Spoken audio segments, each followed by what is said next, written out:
ती वैचारिक सामाजिक बांधिलकी असलेली आहे, आयडिओलॉजीशी जोडलेली आहे, बहुजन समाजातून निवडून आलेली मंडळी आहे. त्यामुळे मला कुठेही अशा प्रकारची चिंता वाटत नाही. आणि मी सांगितलं की दोघांनाही महापौर करणं, त्यांना भाजपला असू दे की काँग्रेसला असू दे, फार कसरत करावी लागणार आहे.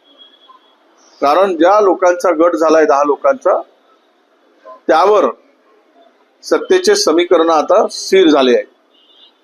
ती 10 माणसामध्ये 8चा गट आणि 2 अपक्ष, आणि अपक्षांनी सुद्धा आम्ही 10 एकत्र आहोत अशा प्रकारची भूमिका स्वीकारल्याची माहिती माझ्याकडे आहे.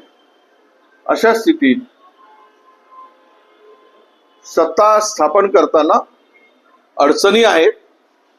त्या अडचणी खासदार दूर करतील, कारण त्या स्थानिक खासदार आहेत असा मला विश्वास आहे.